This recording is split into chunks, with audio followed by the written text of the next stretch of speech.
소설에서 내가 지난 시간에 얘기했지만 소설에서 나올 수 있는 문제가 딱 정해져 있어요. 소설은. 첫 번째 소설의 삼총사, 사건, 작중 상황, 다음에 인물, 갈등, 요거 묻는 문제. 특히 이 중에서도 인물의 성격이나 심리 묻는 문제가 좀 어렵다. 다음에 나올 수 있는 문제가 서술 방식을 묻는 문제. 그 서술 방식 그러면 뭐뭐 생각하면 돼? 시점하고 요거 지금 말하기 보여주기. 요거만 생각하면 돼. 예, 그거 빼놓고 다음에 소설에서 나올 수 있는 문제는 어휘 문제. 그러니까 나올 수 있는 문제가 몇 개 안 돼, 소설은. 자, 소설의 서술 방식은 크게 말하기와 다음에 보여주기가 있다.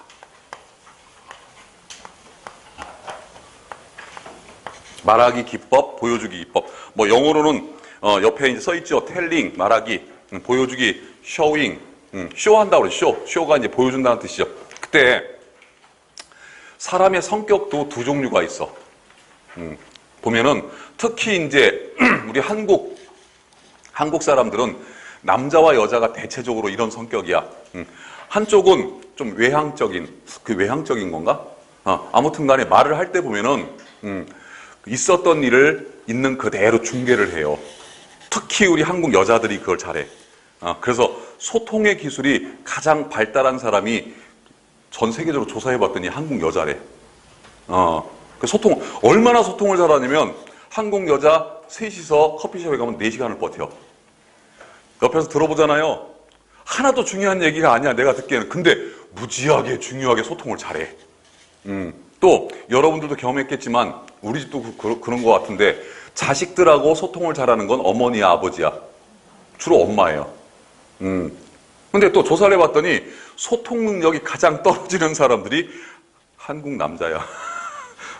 그러니까 이 대한민국은 소통 능력이 가장 탁월한 사람과 가장 떨어지는 족속 둘이 살고 있는 거예요, 지금. 그러니까 같이 살 수 있는 거예요, 어떻게 보면은. 서로 반대가 되니까. 그러니까, 친구도 그렇고 부부도 그렇고 성격이 서로 똑같으면 친해지기가 쉽지가 않아. 오래 못 가요. 왜? 부딪혀 자꾸. 똑같이 외향적이거나 똑같이 똑같이 외향적인 사람들은 부딪혀.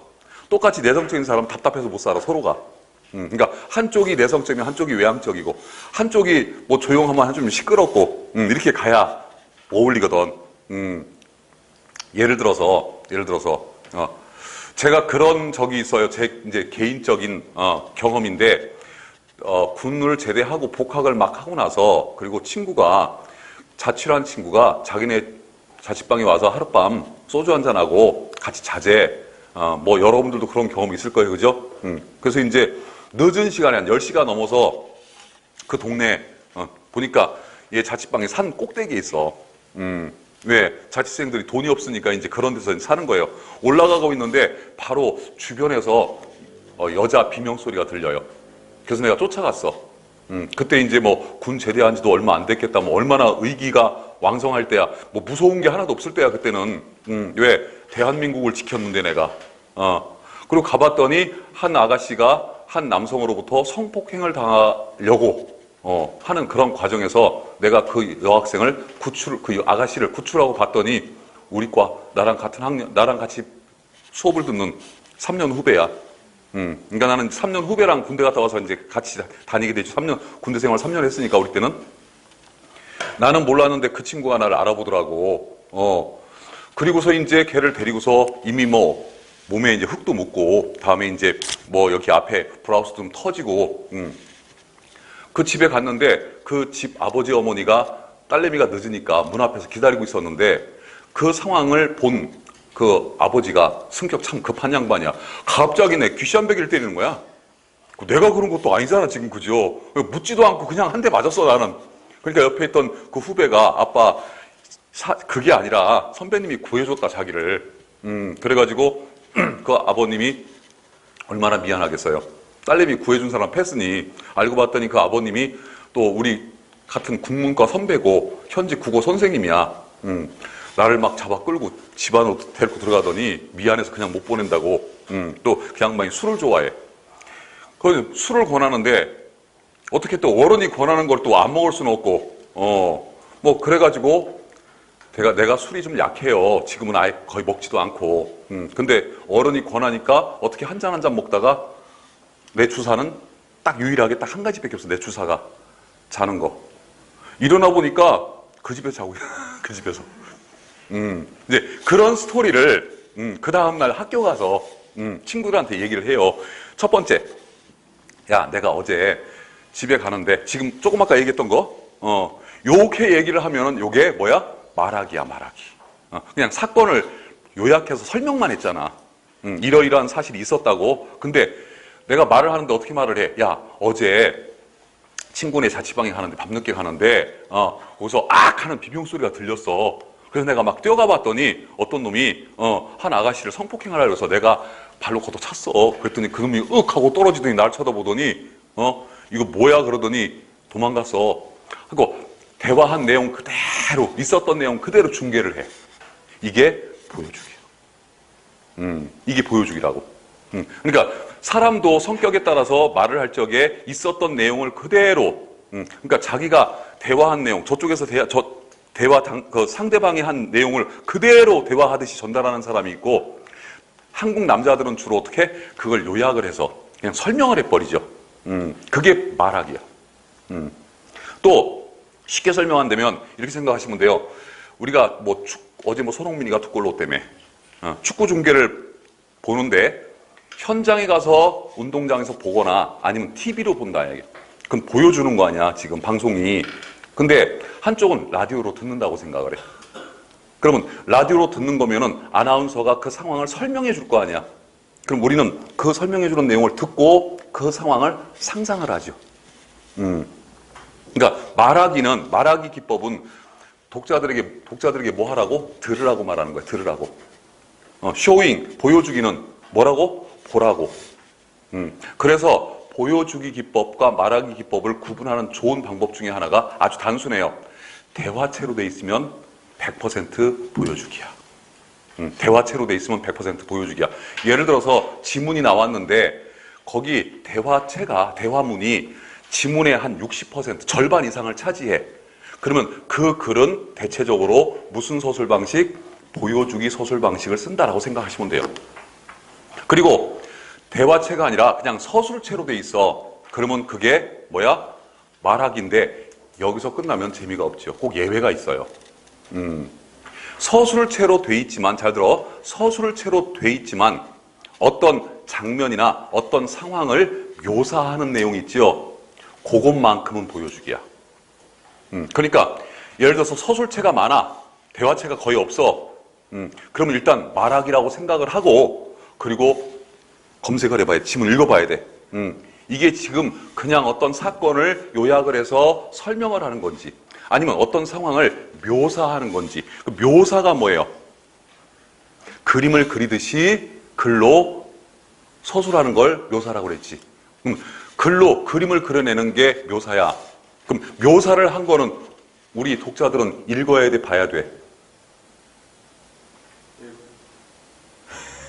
자, 묘사는 글로 그림을 그려낸 거야. 글로 그려낸 거야. 그러면 우리는 그걸 읽으면서 그걸 청각적 신호로만 인식을 해야 돼? 그걸 시각적 신호로 바꿔줘야 돼? 시각적 신호로 바꾼다는 얘기는 듣는다는 얘기야, 본다는 얘기야? 본다는 얘기죠. 그 대표적인 사례가, 여러분들이 잘 알고 있는 대표적인 사례가 이효석의 메밀꽃 필 무렵이란 소설 알죠? 그 첫 장면.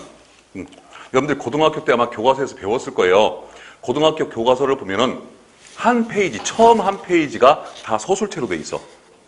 그런데 읽어보면 그 메밀꽃 필 무렵에 나오는 주인공 3명, 허생과 동희와 김첨지, 요 3명이 약간은 이지러졌으나, 이런 표현이 나와.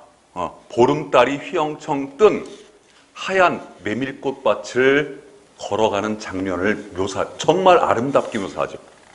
그 메밀꽃 필 무렵이 유명한 이유는 뭐냐? 그 첫 페이지에 나오는 그 세 사람이 실은 그렇게 서정적이고 낭만적인 사람들이 아니야. 그러니까 하루 벌어서 하루 먹고 사는 장돌뱅이들. 그것도 셋 중에 여자도 없어. 다 셋이 남자야. 시커먼 남자. 시커먼 남자 셋이 밤길을 걸어가는데 그렇게 서정적이고 낭만적이겠어요? 여러분들 한번 생각해봐. 동성 친구와 같이 메밀꽃 핀 밭을 걸어갈 때 하고 이성 친구, 즉 애인과 같이 메밀꽃 밭을 걸어갈 때 하고 어느 쪽이 더 서정적이고 낭만적이야, 느낌이. 이성, 그죠? 애인이랑 같이 갈 때 더 로맨틱하지. 그런데 그 작품은 남자만 몇 명? 3명. 그 3명이 하루 지친 몸을 이끌고 그 다음 장으로, 예를 들어서 이제 이런 거예요. 청주 육거리 장이 옛날은 5일장이었었잖아. 그럼 2일, 7일 이렇게 장이다. 근데 저기 가까운 내수장이 3일, 8일장이야. 그럼 옛날 장돌뱅이들은 2일 날은 청주에서 이제 장사를 해. 그 3일 날 다음 날 내수로 이동을 해야 돼. 근데 교통수단이 없잖아, 옛날에는. 그래서 어떻게 장사를 다 끝내고 밤에 내수까지 걸어가야 돼. 매일 그런 생활을 해야 돼요. 그러니 이 사람들한테 밤길은 그렇게 낭만적이거나 그렇게 서정적인 길은 인생의 고달픈 길이지. 그런데 그 고달픈 인생길을 어떻게 무지하게 아름답게 그려내고 있어요.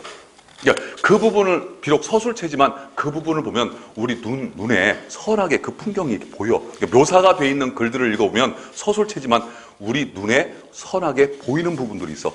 이게 묘사야. 이렇게 묘사를 해놓은 부분들이 바로 뭐예요? 비록 서술체지만 뭐라고 한다? 보여주기라고 한다. 그래서 여러분들이 말하기, 보여주기 이게 문제 떴을 때에는 서술체로 돼 있을 때 시험 문제 잘 나와요. 서술체로 돼 있으면 대부분 다 어떻게 생각해? 이거 말하기야 이렇게 생각한다고. 그게 단순한 게 아니야. 그렇게 그때는 꼭 한번 작품을 읽어봐라. 한 몇 줄만 읽어봐. 다 읽어볼 필요 없어. 한 몇 줄만, 한 두세 줄만 딱 읽어보면 아, 이거 지금 묘사하는구나, 뭔가 보여주고 있구나, 이런 느낌이 들면 그거는 서술체지만 뭐라고? 보여주기 방식이야. 그래서 이제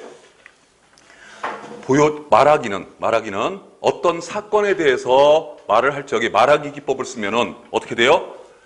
아주 짧은 문장으로 요약이 가능해. 그러니까 말하기 기법을 쓸 때하고 보여주기 기법을 쓸 때하고 우리도 말을 할 적에 어느 쪽이 내용이 더 길어질까? 똑같은 내용을 말하는데도 보여주기가 길어지죠. 말하기가 짧아지죠. 그래서 말하기는 요약이 가능해. 또 쉽게 말하면 뭐랄까, 시간이 잘 가. 시간을 빨리 갈 수 있어. 여러분들 왜 우리나라 드라마 1일 연속곡 특히 마지막 회 끝나기 5분 전쯤 되면은 꼭 3년 후, 1년 후, 그리고 사진 찍고 끝나지, 그치? 가족 사진 찍고. 그때 3년 후, 소설에서도 3년 후, 그러면 3년이 후딱 가버린 거야. 세 글자에 3년이 후딱 가버린 거야. 3년, 이 세 글자는 말하기 기법이야, 보여주기 기법이야. 하나도 보여준 게 없어, 3년 동안, 그죠?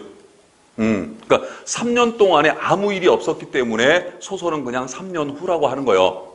근데 사람이 3년 동안 아무것도 안 해요? 밥도 안 먹고 잠도 안 자고 아무것도 안 해? 소설은 내가 아까 했죠. 소설에 나오는 모든 일들, 모든 사건들은 의미 있는 사건들이. 근데 우리 일상세계에서 살고 있는 우리는 늘 의미 있는 사건이 일어나는 건 아니죠. 물론 지금 우리도 의미 있는 사건이 일어나고 있어. 공부한다는. 하지만 이게 매일 반복이 되면 의미 있는 사건이 아니죠. 그죠? 그러니까 소설은 우리 인간들이 일상에서 경험하는 의미가 없는 것들은 빼고 의미가 있는 것들만 묘사를 하는 거야, 소설에서는. 그리고 만약에 뭐 아침에 일어나서 밥 먹고 뭐 화장실 가고 세수하고 이런 얘기들을 소설에 써놓으면 그 소설을 누가 읽어? 재미가 없으니까 안 읽겠죠, 그죠? 그러니까 재미가 있을 만한 것만 뽑아가지고 써놓은 거야. 그러니까 그 사이사이에 그 소설 속에 있는 등장인물들은 우리처럼 밥도 먹고 화장실도 가고 세수도 하고 다 할 거 아니야, 그죠? 근데 그거를 기술을 하지 않는 거지, 소설은.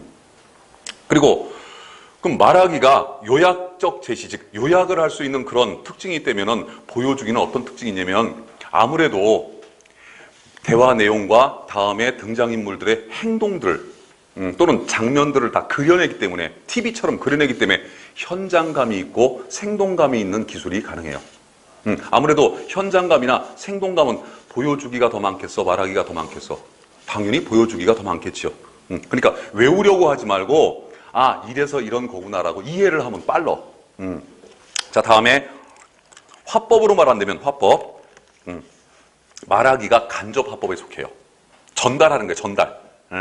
그러니까 아까 그랬죠. 중계도 라디오 중계는 우리가 라디오 중계를 듣는다면 아나운서가 중계하는 내용을 듣고 머릿속으로 떠올려요. 그래놓고 집에 가가지고 이제 하이라이트를 봐. 근데 아까 내가 떠올렸던 그 장면이 꼭 맞을까 안 맞을까? 맞는 경우도 있겠지만 안 맞는 경우도 있어요. 이게 왜? 간접적으로 아나운서로부터 전달을 받았기 때문에. 근데 우리가 TV를 보게 되면 굳이 그 아나운서나 해설자의 그 해설을 들을 필요 있어요, 없어요? 없어요, 그죠? 스포츠 중계는 좋은 게 뭐냐? 식구들이 다 자. 볼륨을 높여놓으면 식구들이 깨. 볼륨을 완전히 낮춰놓고 그것만 봐도 이해가 충분히 되죠, 그죠? 손흥민이 골 넣는 장면을 TV로 볼 때에 꼭 볼륨을 높여야 보여? 다 죽여도 보이잖아, 그죠? 내가 직접 볼 수 있잖아. 그래서 보여주기는 화법으로 치면 직접 화법에 속합니다. 자, 다음에 학생들이 가장 많이 질문하는 게 이거야. 선생님, 책에 보니까 어떤 책은 말하기가 직접 제시로 돼 있고 보여주기가 간접 제시로 돼 있고 또 어떤 책은 거꾸로 말하기가 간접 제시로 돼 있고 보여주기가 직접 제시로 돼 있는데 이게 뭐가 맞습니까? 두 개 다 틀려. 두 개 다 틀려요. 기준이 뭐냐에 따라서 구분이 돼요. 자, 예를 들어서 등장인물의 성격을 제시한다라고 본다면 말하기 기법에서는 서술자가 직접 등장인물의 성격을 설명을 해주죠. 그럼 무슨 제시야? 그때 직접 제시지. 그런데 보여주기 기법은 독자들이 등장인물들이 대화한 내용을 읽으면서 아, 이 사람이 이 등장인물이 이 상황에서 이렇게 대화를 하고 이렇게 행동을 하니까 이런 성격이구나라고 독자들이 느껴야 돼, 그죠? 서술자가 직접 알려주는 게 아니야. 그러면 이건 뭐야? 간접 제시야. 그렇다면 등장인물의 성격을 묻는 문제는 말하기 기법을 쓰는 소설에서 잘 나올까? 보여주기 기법을 쓰는 소설에서 잘 나올까? 당연히 보여주기겠지. 여러분들 시험관이라도 그렇게 나겠죠, 그죠? 말하기 기법은 서술자가 딱 잘라서 어떻게 그 등장인물의 성격을 설명을 해줘버려. 그럼 시험 문제 낼 이유가 없죠. 이미 다 설명돼 있는데. 그런데 장면을 제시한다는 측면에서 본다면 장면 제시는 묘사야, 묘사. 아까 그림을 그리듯이 장면을 보여준다고 그랬죠? 그러면 보여주기가 직접 제시겠지, 그때는. 직접 보여주는 거니까. 말하기는 그 반대로 뭐요? 라디오 중계요. 간접 제시겠지. 이렇게 성격을 제시하느냐, 장면을 제시하느냐에 따라서 말하기와 보여주기는 어느 쪽이 직접 제시가 될 수도 있고 어느 쪽이 간접 제시가 되는 겁니다. 자, 다음에 넘어가서 그 소설의 주제 뭐 고티는 좀 읽어보라고 그랬죠, 내가. 소설론.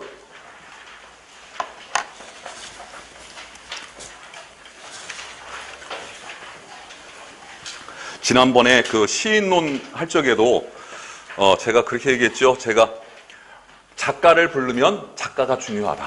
작가에 대해서 좀 알아둬라. 다음에 작품을 부르면 작품도 중요하다. 그렇게 하겠습니다. 따라하면서 내가 작가 이름을 부르면 계속해서 따라하면서 작품 이름 부르면 따라하면서 표시를 하세요. 인간 문제. 그러니까 이렇게 작가를 안 부르고 작품만 부른다는 얘기는 이 작가는 좀 안 알아도 돼. 뭐 조금 몰라도 돼. 이 작품을 좀 읽어보라는 얘기예요. 다음에 김동리, 예, 문여도, 영마, 등신불 중에서 가장 중요한 작품은 당연히 영마가 되겠죠. 다음에 김동인, 배따라기, 태형, 다음에 뭐 나머지 작품들은 광염 소나타라고 하는 작품이 작년인가 재작년에 한번 나온 적이 있어요. 근데 자주 나오는 작품이 아니야, 이게. 그래서 배따라기 태형 정도가 되고 김동인의 가장 대표적인 작품은 이 배따라기입니다. 배따라기라고 하는 작품은 내가 전에 지난 시간에 설명했지만 인물과 운명 간의 갈등을 그리는 작품이고 또 얘가 액자식 구성을 하고 있다고 그랬죠. 자, 다음에 바비도. 바비도. 다음에 김소진.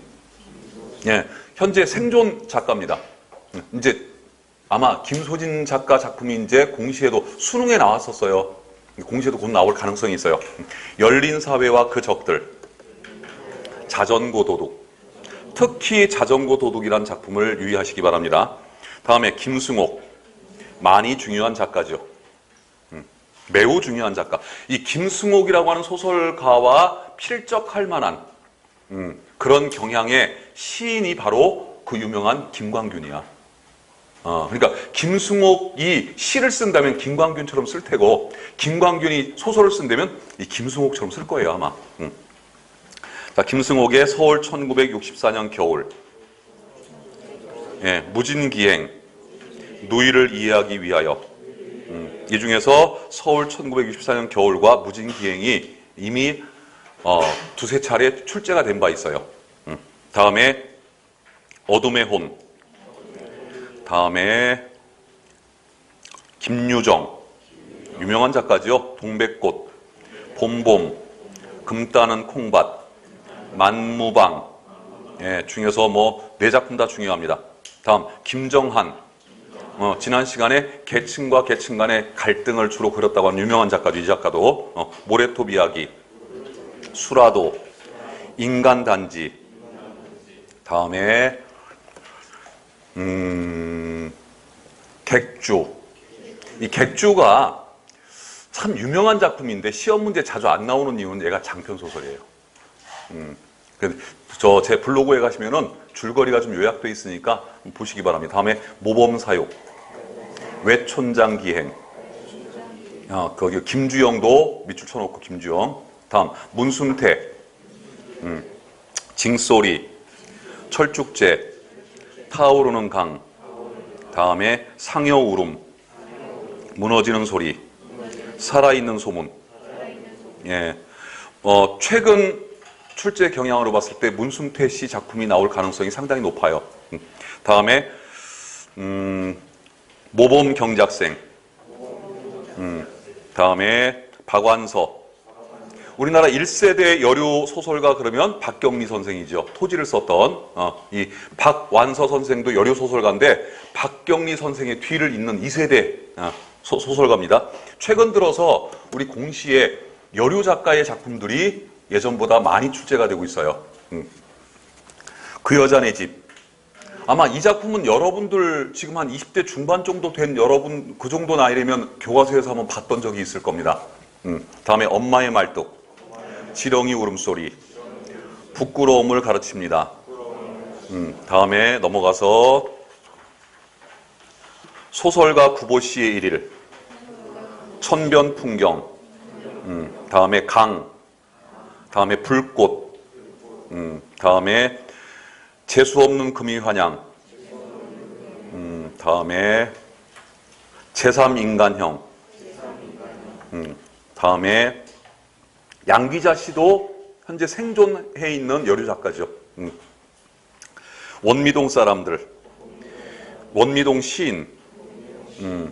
원미동 시리즈를 내는데 이 원미동이 실제 존재하고 있는 동네 이름이야. 부천에, 인천 옆에 부천에. 또 이 양기자 씨가 그 원미동에서 오래 살았어요.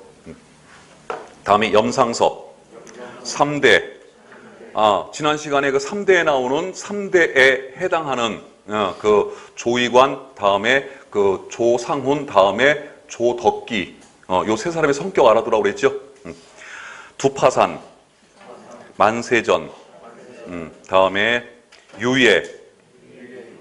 이 유예라는 작품은 이상의 날개와 함께 우리나라에서 몇 개 안 되는 의식의 흐름 기법을 쓰는 작품이라고 그랬죠.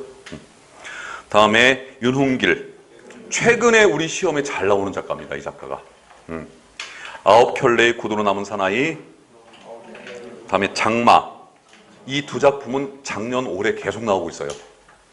다음에 완장, 다음에 장난감 도시, 파편, 관촌수필. 이문구의 관촌수필은 장편소설인데 요게 수능에 2번 나왔어요. 그러니까 역대 수능에 같은 작품이 반복되는 경우는 흔치가 않아. 그때 이제 같은 작품이 반복해서 나오는 경우가 현대시에서는 김수영의 폭포, 가 1994학년도 첫 해, 수능 첫 해 한 번 나왔었고, 그로부터 20년 후에 한 번 또 출제가 됐었고,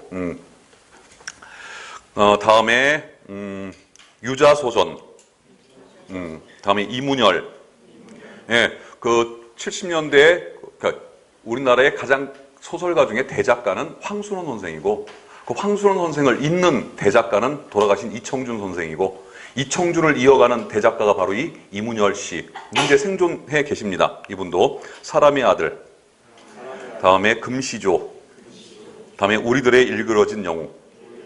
이 작품이 가장 많이 유명하고 우리 교과서에 실려 있죠. 다음에 오발탄, 항마을 사람들. 예, 거기 보면 밑줄 칠 건 아니고 청대문 집게라는 작품이 있죠. 청대문 집게. 누구로 의미할까요? 박정희. 청대문 집이 청와대. 청와대를 만든 사람이 박정희야. 그러니까 70년대에 이런 소설 썼다는 게 이게 이래서 또 검열을 통과를 해요. 대단해요, 아주. 그러니까 우리나라 문학이 발전할 수 있었던 동력은 뭐냐면 일제시대에 있었죠. 이승만 정권, 박정희 독재, 전두환 군사정 이렇게 거치면서 하여튼 간에 그 한 70년 이상 검열제가 있었어. 계속해서. 그 검열을 통과를 해야 돼. 그러려니까 엄청난 비유와 상징을 걸어놔야 통과해요. 그러니까 그 검열을 통과하기 위해서 작가들이 엄청나게 노력을 하는 거야. 그러다 보니까 문학 작품이 굉장히 발전을 하는 그런 어떻게 보면 굉장히 역설적인 그런 일이 존재가 했었어요. 이청준, 아까 얘기했죠. 이청준은 황순을 이어가는 대작가예요. 이청준의 눈길. 잘 나오는 작품이죠. 그러니까 계속 나오고 있어요. 재작년 나오고 작년 나오고 계속 나와 지금. 선생님 저 지방직하고 국가직에서 이 눈길 안 나왔는데요. 지방직 국가직만 뭐 저 공무원 시험이야? 1년에 국어 시험이 몇 개 직렬? 14개, 15개 직렬에 출제가 돼요. 그러면 그것만 해도 20문제씩 따지면은 15개 직렬이라고 해도 20문제씩 따지면 300문제지, 그죠? 그것만 제대로 풀어도 공부돼요.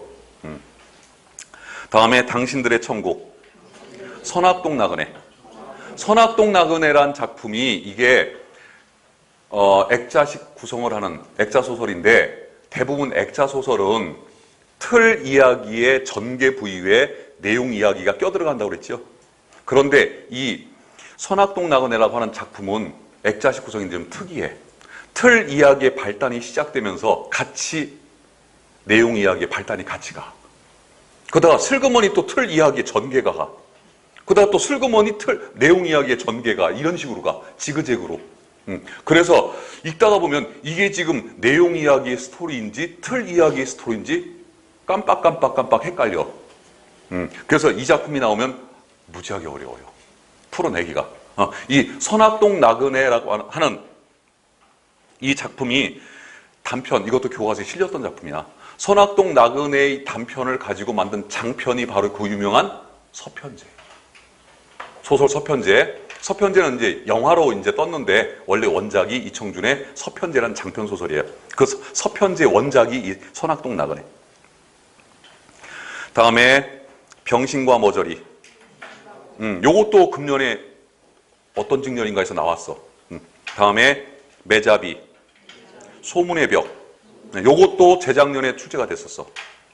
이청준 작품이 많이 나와요. 다음에 줄. 서편제는 유명하지만 시험 문제는 잘 안 나와. 이게 장편이라서. 오히려 선악동 나그네가 잘 나오죠.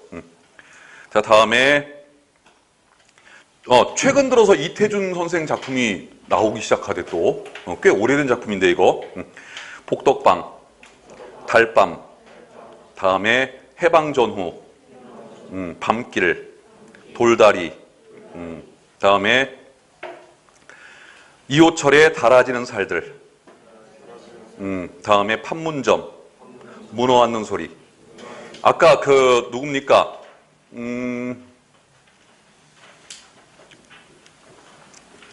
누구였었어? 생각이 안 나. 그 이호철 같은 경우는 왜 시험 문제 지금 봐야 되냐면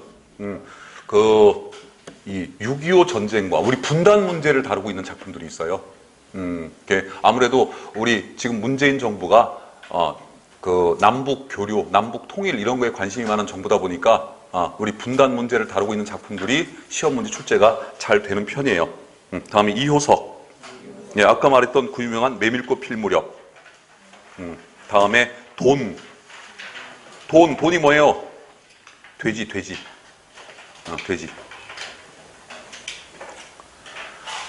자, 다음에 임철우 씨도 분단 전쟁 6.25 전쟁을 배경으로 한 작품을 많이 썼죠. 아버지의 땅. 아버지의 땅. 다음에 전상국의 아베의 가족. 다음에 우상의 눈물. 우리들의 날개. 적어도 내가 두세 작품 이상씩 불러주는 작가는 중요한 작가야. 여기서 우상의 눈물이라고 하는 작품이 뭐와 내용이 유사한 작품이면 이문열의 우리들의 일그러진 천국과 내용이 유사한 그러니까 교실에서 일어나는 그 폭행에 관한 그런 얘기입니다. 다음에 조세희. 난소공 요거 아주 유명한 작가죠. 난소공 갖고. 다음에 그 클라인 씨의 병. 이게 난소공이라고 하는 그 소설 책이 있어. 책도 이름이 난소공이고 그 책 안에 난소공이라고 하는 단편 소설이 들어가 있고 여기 있는 단편 소설들이 그 책에 다 담겨져 있어요. 실은. 다음에 채만식. 예. 김유정이 해학을 계승했다면 채만식은 풍자의 기법을 계승했다고 그랬죠. 그런 설명이 나옵니다. 태평천하, 탕료, 치숙, 논이야기, 미스터 방. 미스터 방이 작년에 한번 출제가 됐었죠. 다음에 밑줄을 안 쳐도 돼. 최인호라고 하는 작가가요. 혹시 나중에 이제 여러분들 합격하고 나면 최인호 작가 작품을 좀 읽어봐. 무지하게 재밌어요. 진짜 최인호 작가 작품 읽으면 밤새는 줄 몰라. 근데 희한하게 시험 문제 잘 안 나와. 이유는 너무 재밌어서. 그러니까 너무 약간의 어떤 대중성이 좀 강해, 이 양반이. 우리 시험에 올라오는 작품들은 대중성보다는 예술성이 강한 작품들이 올라오거든. 실질적으로 독자 입장에서 보면 최인호 소설이 굉장히 재밌어요. 다음에 광장. 예, 요것도 이제 남북 문제를 다룬 작품입니다. 하근찬. 네, 요 양반도 남북 문제를 다루는 작가예요. 순환이대, 흰종이 수염. 이 두 작품은 늘 경계해야 되는 작품. 다음에 왕릉과 주둔군. 다음에 현진건, 빈처, 술 권하는 사회, 운수 좋은 날. 다음에 고향, 무영탑. 다음에 황석영. 현재 우리나라의 소설 문단을 이끌고 가시는 분이죠. 황석영 작가가 생존 작가고 현재 가장 우리나라에선 큰 어른 이문열과 황석영이 끌고 가고 있죠. 황석영의 여기 지금 내가 안 써놨는데 진짜 시험 문제 잘 나왔던 작품은 삼포 가는 길 이란 작품이 있죠. 삼포 가는 길.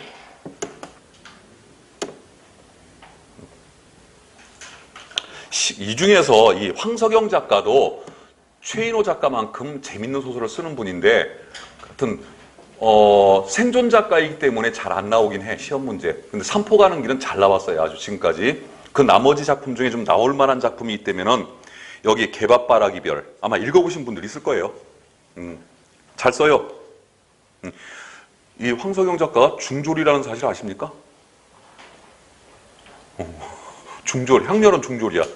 고등학교는 검정고시로 했고, 그리고 중학교 졸업하고, 여기, 쉽게 말하면, 노동일선에서 노동자 생활을 오래 했던 분이에요. 그러니까 여러분들도 혹시 이 중에 내가 글재주가 좀 있다 하는 분들은 공무원 돼서도, 꾸준히 쓰세요. 혹시 알아? 공무원으로 돼가지고 공무원 대작가가 탄생할지? 앞으로 여러분들 뭡니까? 4차 혁명, 그러잖아, 그지? 이 4차 혁명 시대에 돈을 잘 벌 수 있는 직업들이 뭐냐? 바로 창조하는 직업들이에요. 그래서 소유권, 지적 소유권을 가져야 돼. 여러분들 혹시 아시나 모르겠는데 노래방 가서 노래를 하잖아요. 그럼 그 노래 한 곡을 부르면 그 노래를 부른 가수하고 그 노래를 작곡한 작곡자한테 얼마씩 가. 근데 가수한테는 얼마 안 가. 누구한테 많이 가? 작곡한 사람한테 많이 가요. 그 곡을 소유주는 작곡가니까. 그럼 예전에는 작가들이 가난하다고 그랬는데 지금은 작가들이 굉장히 부자예요. 그러니까 한 번만 히트 치면은 3대가 계속 받아. 그 소유권을. 여러분들 그 누굽니까? 이거 닮았다 여기. 훨씬 낫다 여기가. 김광석 가수. 나랑 동갑내기. 그 친구 죽고 난 다음에 그 부인 때문에 좀 시끄러웠었지. 근데 그 부인이 한 달에 받는 그 지적 소유권이 3천만 원? 한 달에 3천만 원씩. 그거 나 김광석 부인 할 거 그랬어. 자, 다음에 광장했고, 하근찬했고, 현진건 뭐 얘기하다 딴 데로 가서 황순원, 예, 황순원. 워낙 유명한 작가죠. 그러니까 시 문단에서는 김소월 같은 존재라고 생각하시면 됩니다. 지금도 꾸준히 이 양반 작품이 나와요. 그 목넘이 마을의 개, 요게 작년에 출제가 됐었어요. 봅시다. 소나기는 잘 알고 있고, 다음에 별, 이리도 이 작품 주목하세요. 난 이게 나올 거라고 생각을 했어요, 이게. 이리도. 다음에 독짓는 늙은이, 목넘이 마을의 개. 다음에 나머지 거는 또 이게 장편 소설이라서. 다음에 현기영, 이 작가도 이제 주목을 좀 해야 됩니다. 이 현기영 씨는 제주도 출신이고, 그리고 제주 4.3 사태를 가지고 많이 소설을 쓰는 분인데, 하여튼간 진보 정부에서는 좀 뜰 수 있는 그런 작가죠. 대표적인 작품 순이 삼춘. 제주도에서는요, 난 그래서 처음에 이 순이 삼춘이라는 작품을 읽을 때 삼춘 그러니까 남자잖아, 그죠? 처음에 남자인 줄 알고 있더니 알고 봤더니 이게 이모야, 이모. 그러니까 제주도에서는 이모나 고모를 삼촌이라고 불렀대요. 그다음에 지상의 숟가락 하나. 그 정도 작품 2개 정도 모으면 충분히 현기영 씨는. 넘어갑니다. 넘어가고 현대시 문제 풀어오라고 그랬죠?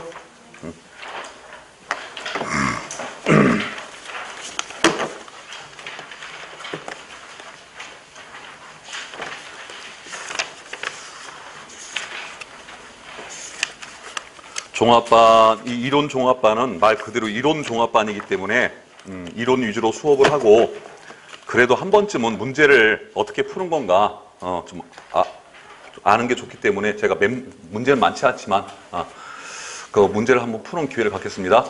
자, 몇 번인가? 번호로는 5번인가? 자, 다음 시에 대한 감상으로 시 문제가 나오면 일단 그 맨 밑에, 작품 맨 밑에 작가하고 작품명이 있나 없나 그거부터 봐. 그래서 봤더니 이형기의 낙화. 이 정도 시는 공부를 해놔야 되는 시예요. 정상적으로 우리가 공시를 볼 자격이 있는 학생이 되면 이 정도 시는 좀 알고 있어야 돼. 특히 이 낙화라고 하는 시는 1년이 유명한 시야. 우리나라 현대시 중에 베스트 5를 꼽아라 그러면 안 들어가, 이 시가. 그런데 앞에 1년 앞에 부분, 그러니까 어떤 시에 있는 19절, 어떤 시에 있는 어떤 19절, 그러니까 가장 유명한 19절 베스트 5를 꼽아라 그러면 이 시가 들어가. 그게 바로 1년에 가야 할 때가 언제인가를 분명히 알고 가는 이의 뒷모습은 얼마나 아름다운가. 아주 유명한 19절이에요. 그래놓고 이형기의 낙화 봤어요. 그러면 자, 작품을 모르겠어. 그럼 제목을 봐. 작가들이 글을 쓸 때 제목을 정해놓고 글을 쓰는 게 아니라 글을 다 써놓고, 시가 됐건 소설이 됐건 다 써놓고 나서 제목을 달아요. 저도 굳이 이력을 붙이자면 저도 시인은 시인인데 등단을 한 적은 없어요. 그냥 시인들이 모이는 데서 나도 깝죽거리고 좀 이렇게 해. 그러니까 나도 시를 쓸 적에 그냥 떠올라요, 뭐가. 갑자기. 그러면 그걸 쭉 적어. 그래놓고 이제 그거를 손을 좀 봐. 그래서 완성을 시켜. 그래놓고 난 다음에 그 시를 대표할 만한 간판을 걸어야 될 거 아니야, 그죠? 그때. 그러면 그 제목이, 시나 소설에서 제목은 바로 가장 중요한 핵심어야, 이게. 그러니까 시와 소설에서 가장 중요한 핵심어는 뭐다? 제목이야, 제목. 그리고 시는 뭘 노래한다? 인생을 노래한다요. 그럼 제목이 낙화예요. 떨어질 낙자, 꽃화자, 꽃잎이 떨어진대. 근데 이거를 우리 인생에 한번 비유해봐. 꽃잎이 떨어진대. 그러면 우리 인생에서 꽃을 피우는 가장 아름다운 시기가 바로 여러분들 때. 그러니까 우리가 이제 청년기라는 말을 쓰는데, 우리가 예전에는 청년 그러면 청소년을 제외하고 청년 그러면 20대 정도로 이렇게 국한해서 얘기했는데, 지금은 내가 보기에 100세 시대, 20대, 30대가 청년이에요, 이제는. 내가 보기엔 40대 중반까지도 청년으로 봐야 돼요, 이제는. 그러니까 한참 인생에서 정말 아름다운 시기. 그 시기가 바로 꽃이 피는 시기야. 그런데 낙화여, 꽃잎이 진데, 그 얘기는 뭐예요? 우리 인생에 비하면 청춘이 간다, 이런 뜻이야. 청춘이 가고 나면 뭐가 와? 나 같은 늙은이가 와. 근데 문제는 시는, 우리 공시에 나오는 시들은 인생을 대부분 긍정적으로 바라보는 시가 나오지, 인생을 부정적으로 바라보는 시는 없어요. 우리나라 베스트 10에 속하는 시 중에, 베스트 5까지는 아니고 내가 보기 베스트 10에 속하는 시 중에 6.25 전쟁 바로 직후에 쓰여졌던 박인환 시인의 목마와 숙녀라는 시가 있어. 목마와 숙녀 들어보셨을 거예요. 그러니까 우리 한국 사람들이 좋아하는 시 10개를 뽑아라 그러면 거기에 박인환의 목마와 숙녀라는 시가 들어가는데, 이 시는 지금까지 시험 문제 나와 본 적이 없어. 수능에도 없고 공시에도 없고. 내용이 뭐냐? 전쟁 때 얼마나 많은 사람들이 죽어요. 금방 나랑 대화했던 사람이 그 다음날 아침에 가보니까 죽어서 포탄 맞아가지고. 참 인생 얼마나 허무해, 그죠? 그러니까 인생이라는 건 그런 거야. 전쟁이 나가지고 그런 거니까 오늘 하루 그냥 술이나 먹고 즐기자. 어차피 인생 허무한 거야. 허무주의. 근데 그런 시가 청소년들이 보는 수능에, 또는 공무원이 돼야 할, 이 나라를 이끌고 가야 할 공무원들이 돼야 할 청년들 시험에 나올 수 있어, 없어? 안 나와요, 절대. 아무리 그게 인기 있는 시라고 해도 그런 시는 안 나와. 그래서 박인환 시인이 유명하긴 한데 그 시가 시험 문제를 한 번도 나와본, 그래서 더 인기가 있나 봐. 그러면 자, 이제 낙화, 청춘이 가고 중년이 와. 그럴 때 그 중년을 아름답게 묘사를 할까? 나같이 찌그러지게 묘사할까? 그치, 난 찌그러졌다는 얘기지. 대답 잘해야 돼. 아름답게 묘사하겠지, 그치? 아름답게. 그런 내용일 것이다 라고 생각을 하고 보면 진짜 그런 내용이에요. 그래서 우리가 꼭 잊지 말아야 될 게 뭐야? 시는 인생을 이거 잊지 말아야 돼. 특히 제목을 딱 보고 그 제목을 가지고 시의 내용을 추리하는 연습부터 해. 굉장히 중요해요. 여러분들이 처음에는 아예 모르는 시를 가지고 하려면 힘들어. 그러니까 고등학교 때 좀 얼핏 배웠던 기억 있는 시들 있지요? 그런 시들을 꺼내가지고 한번 해봐. 제목 갖고 이런 내용일 거야. 이 제목이 이러니까 연습을 자꾸 하셔야 돼요. 생각하는 연습. 그래놓고 나서 선택지를 먼저 봐. 1번, 계절의 순환을 통해 자연의 위대함을 자각하고 있군. 그럼 계절의 순환이라는 얘기는 이 작품 안에 봄, 여름, 가을, 겨울이 나와야 돼. 그죠? 일단은 그게 나와야 뭐 계절의 순환이 표현된 거야. 다음에 2번, 결별의 슬픔을 자신의 영혼이 성숙하는 계기. 내가 청춘과 이별을 해. 그럼 뭐가 와? 중년, 장년이 와. 비록 몸은 쭈그러지지만 그래도 내 영혼은 어떻게 돼? 좀 더 성숙해지겠지요. 제목만 봐도 이 문제 풀어요. 그리고 내가 아까 얘기했죠. 적어도 공시를 볼 자격이 있는 학생이 되면 이 시는 공부가 돼 있어야 된다. 그렇게 본다면 이 문제는 내가 보기에 만약 공부가 돼 있는 학생 같으면 5,000원 풀어. 공부가 안 돼 있더라도 제목만 잘 풀어낼 수 있으면 1분 이내에 풀어, 이거. 그리고 굳이 작품 분석할 필요?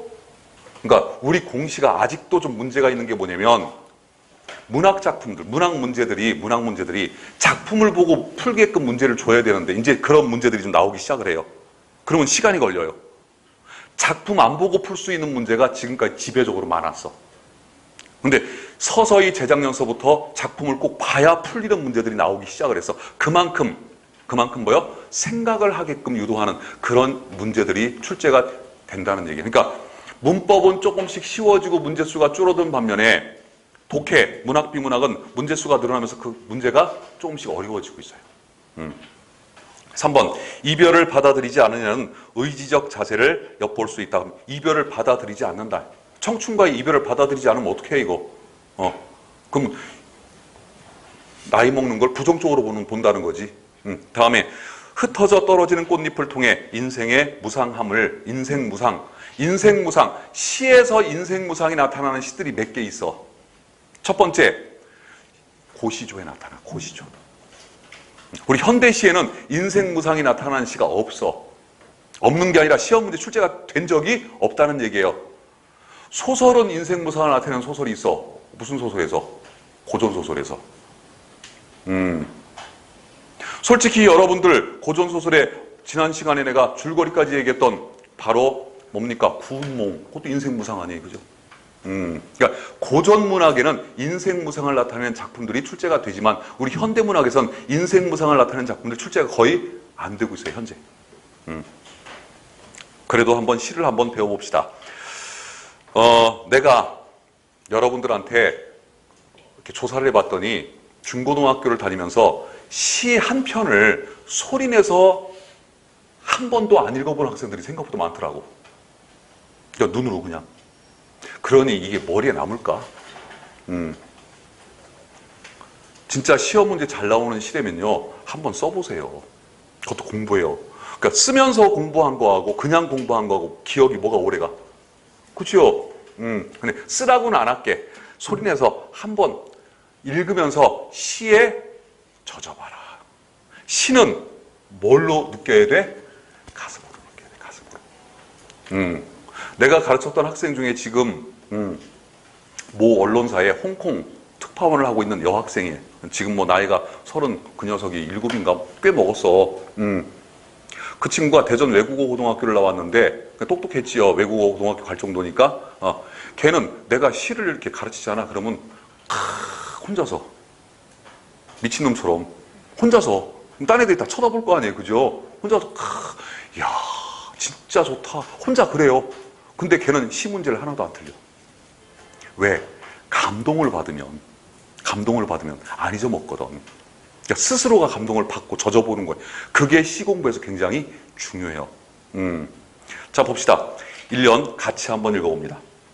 시작. 가야 할 때가 언제인가를 분명히 알고 가는 이의 뒷모습은 얼마나 아름다운가요. 네, 가야 할 때가 언제인가를 분명히 알고 가는 이의 뒷모습은 얼마나 아름다운가요.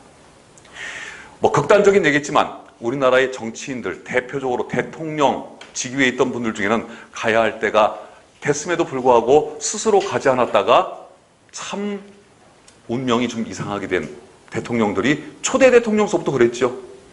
이승만 대통령도 그랬고 박정희 대통령도 그랬고 박정희 대통령의 딸인 박근혜 대통령도 그 꼴을 당했고 그게 바로 뭐예요? 내가 인생을 살면서 중학교를 졸업하면 어디로 가야 돼? 고등학교로 가야 돼. 고등학교 졸업하면 어디로 가야 돼? 대학교로 가야 돼. 그러니까 가야 할 때를 알고 자기가 그 버릴 건 버릴 줄 알고 다시 또 뭔가를 추구하는 건 추구할 줄 알아요. 그게 바로 아름다운 인생이다. 그게. 이연. 그래서 1년에 이미 이 작품은 주제가 다 형성이 돼 있어요. 이연 읽어봅니다. 봄한철 격정을 인내한 나의 사랑은 지고 있다. 3년 분분한 낙화 결별이 이룩하는 축복에 쌓여 지금은 가야 할 때. 4연 무성한 녹음과 그리고 머지않아 열매 맺는 가을을 향하여 나의 청춘은 꽃답게 죽는다. 이렇게 시를 읽을 때는 연이 구분되어 있는 시들은 연 표시를 하세요. 1, 2, 3, 4. 왜? 문제에 보면은 선택지에 1년, 2년, 3년, 4년 이렇게 묻는 경우도 있어. 그죠? 그런 문제가 나왔을 때 어떤 학생들은 꼭 세 가가지고 이렇게 세. 아니, 읽을 때 써놨으면 안 세도 되잖아. 그지? 숫자만 보면 되잖아. 스스로 시간을 끌고 있어. 그게 뭐야? 공부 습관이에요. 자, 3년 봅니다. 2연. 봄한철 격정을 인내한. 이때 봄은 우리 인생에서 청춘을 의미해요. 청춘. 그러니까 아직까지 여러분들은 봄이야, 봄. 아유, 부럽다. 난 이제 늦가을인데. 격정을 인내한. 예, 청춘. 예, 격정. 열정 이런 게 있죠. 민내한 나의 사랑은 지고 있다. 이때 나의 사랑은 지고 있다는 내가 어떤 사람과 사랑을 하고 있었는데 그 사람과 헤어진다는 의미가 아니라 나의 청춘이 가고 있다 이런 뜻이에요. 아무리 그래도 아무리 멋이기 해도 저는 여러분들이 100% 순수하게 완전하게 무슨 미사여구를 갖다 붙여지지가 않아. 그냥 부럽습니다.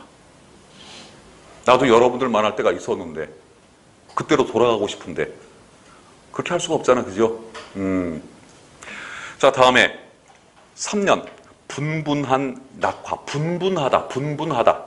형용사예요. 형용사인데 뜻이 뭐냐면 매우 향기롭다 이런 뜻이야. 이게 분분하다. 매우 향기롭게 낙화. 꽃이 지고 있어요. 그리고 땡땡땡땡땡 말줄임표를 쓰고 있죠. 꽃이 지고 있는 모습을 말줄임표로 계속 지고 있다는 걸 의미하기 위해서 말줄임표로 결별이 이룩하는 축복. 이거 시험 문제 잘 나오죠.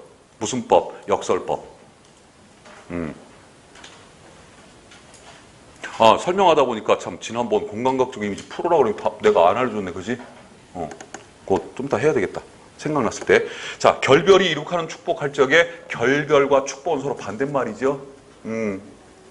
그러면 누구와 이별을 해? 청춘과 이별을 해. 그런 다음에 그냥 그러면 슬퍼야 되는데 그 다음에 나오는 게 뭐야? 축복이야. 왜? 이제는 중장년을 향해서 즉 영혼이 성숙하는 시기가 오기 때문에 지금은 가야 할 때, 지금은 뭐를 버리고? 청춘을 버리고 가야 할 때.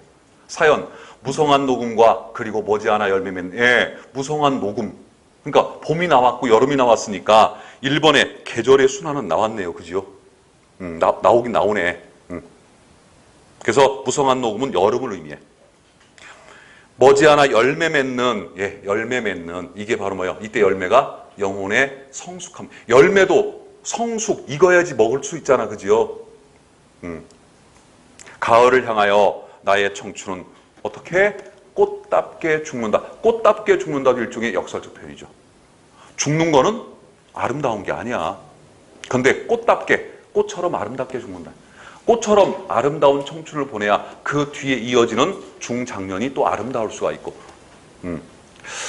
저는 저희 외할아버지의 그 죽음을 목격하면서 무슨 생각했냐면 나도 저 양반처럼 저렇게 아름답게 죽고 싶다. 우리 외할아버지는요 정말 아름답게 돌아가셨어요. 난 그렇게 아름다운 죽음은 나보다 처음 봐. 그러면 과연 아름답게 죽으려면 어떻게 해야 될까? 죽을 때 잘 죽어요. 죽을 때 어떻게 아니 내가 무슨 수로 죽을 때 잘 죽고 내가 결정할 수 있는 게 아니잖아. 내가 할 수 있는 게 아니잖아. 그죠? 생각을 해보니까 뭐예요? 아름답게 사는 삶이 살아야만 그 삶을 마감할 때 아름다울 수 있겠구나. 그러니까 시에서는 죽음도 미화를 해. 근데 시에서 말하는 죽음은 우리가 흔히 말하는 죽음이 아니에요. 새로운 탄생을 위한 준비를 의미해. 그러니까 죽음도 인생의 한 과정으로 생각을 한다고. 그래서 전에 그런 얘기 입안에서 했던가? 묘지송이라고 하는 작품이 있어. 박두진의 묘지송. 묘지는 무덤이죠. 죽음을 상징하죠. 그런데 찬송한대 묘지를. 그건 죽음을 찬송하는 것이 아니라 뭘 찬송하는 거야? 반대로 삶을 찬송하는 거야. 그러니까 시에서 죽음은 뭘 의미한다? 새로운 탄생을 의미한다고 생각하시면 돼. 이렇게 우리 출제되고 있는 시들은요 죽음마저도 긍정적으로 본다고. 5연 읽어봅니다. 시작. 헤어지자 섬세한 손길을 흔들며 하롱하롱 꽃잎이 지는 어느 날. 6년 나의 사랑 나의 결별 샘터에 물고 있듯 성숙하는 내 영혼의 슬픈 눈. 헤어지자. 청춘과 헤어지자.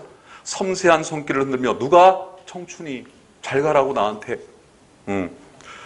하롱하롱 꽃잎이 진다. 이 꽃잎이 지는 게 바로 낙화죠. 낙화.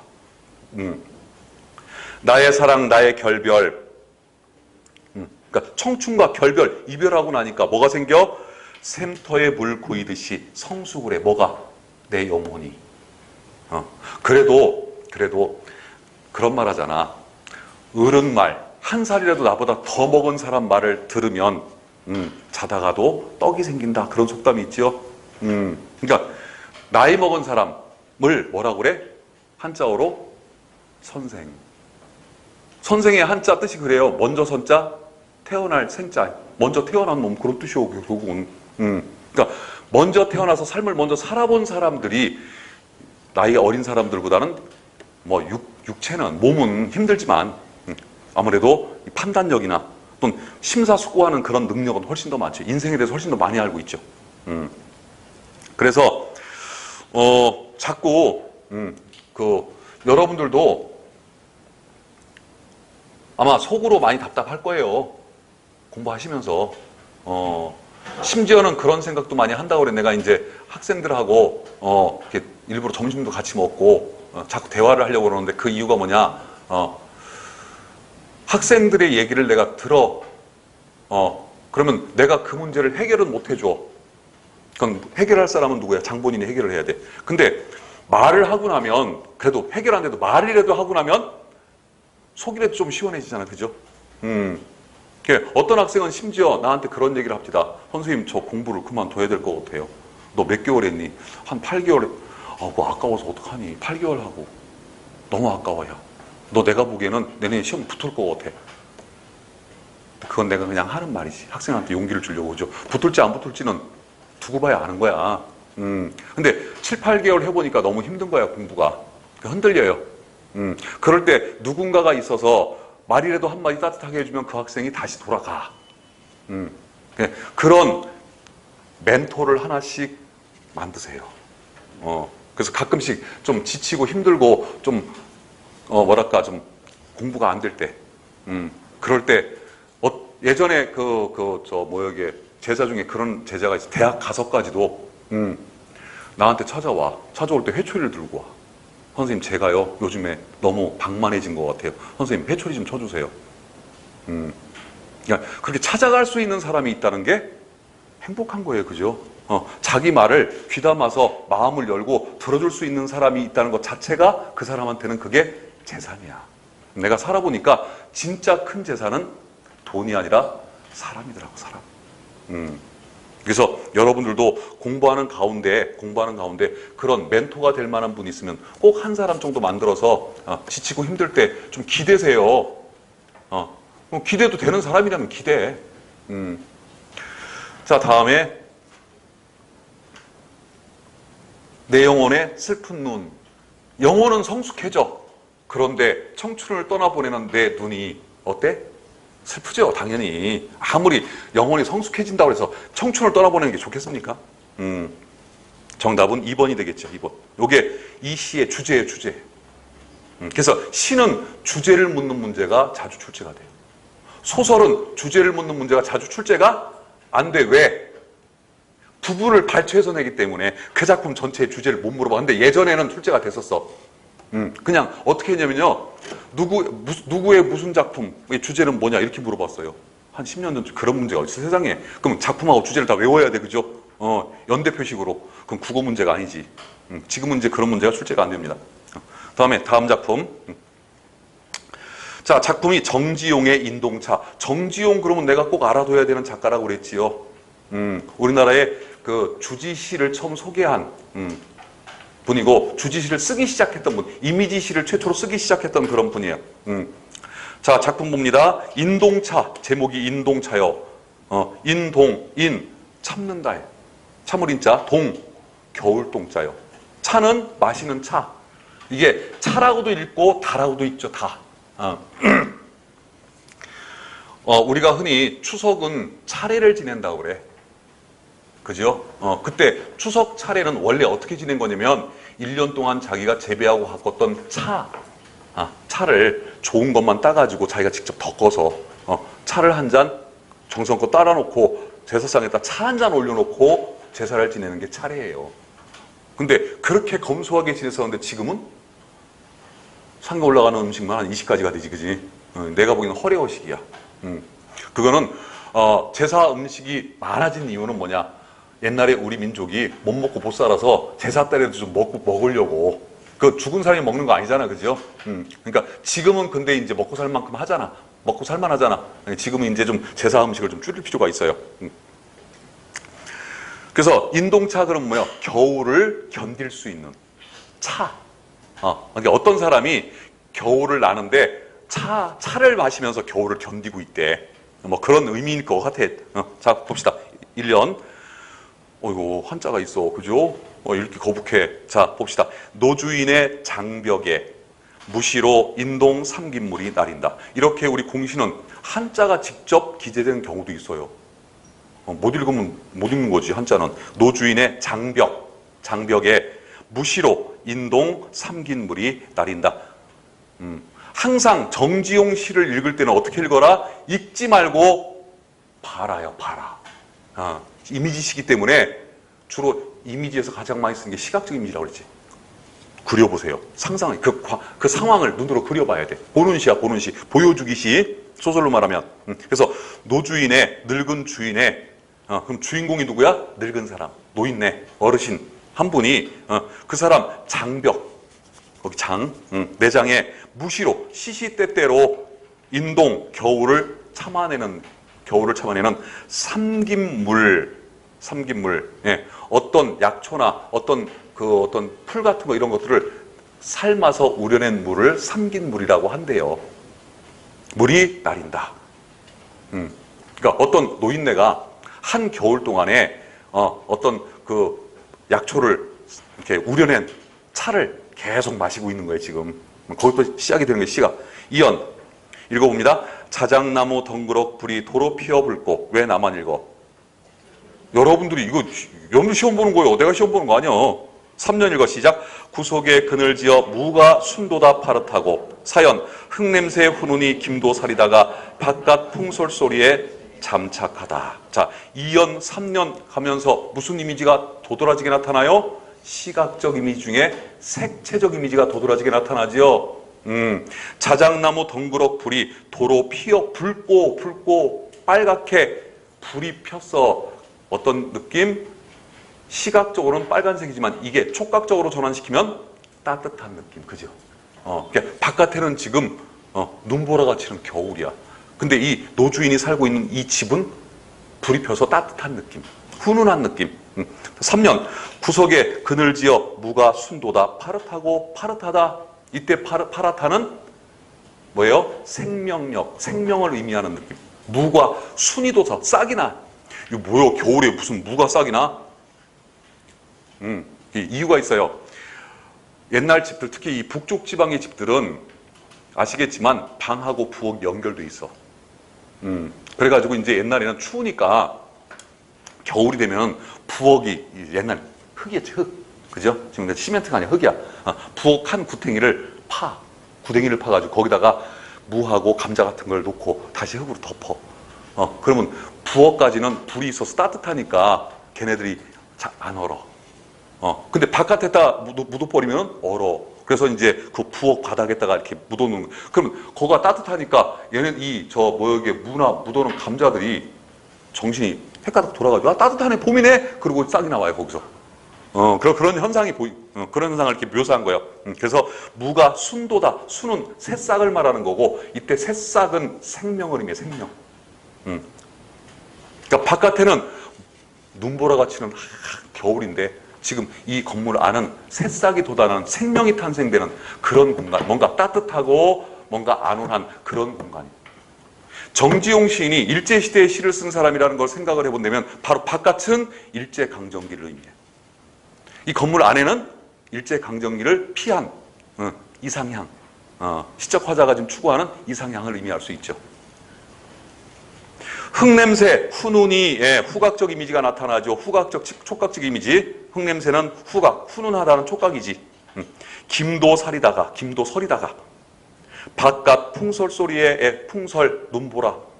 흔히 눈보라는 인생에서 시련이나 고통을 흔히 의미하죠. 잠착하다, 이 뜻이 나오죠. 잠착하다, 한 가지 일에만 정신을 집중하다, 이런 뜻이요. 정신을 집중하다, 한 가지 일에. 오연, 산중에 읽어 시작. 산중에 책력도 없이 삼동이 하얗다. 산중에 이 집이 어디 있어? 산골짜기에 있어. 그럼 이 집은 무슨 집일까? 절집이야. 주로 이제 절들이 왜 산골짜기에 있잖아요. 그죠? 그 안에서 지금 연세가 많이 드신 스님 한 분이 겨우내 수도를 하고 있는 거야. 차 마시면서. 스님들은 가끔씩 미친 짓을 해요. 금식을 해가면서 차만 마셔가면서 몇 개월씩 버텨. 그거 난 참 용하더라고요. 어떻게 밥 안 먹고 그렇게 살지? 책력, 달력. 달력이 없다는 얘기는 뭐예요? 시간 가는 줄도 모른다 이런 뜻이에요.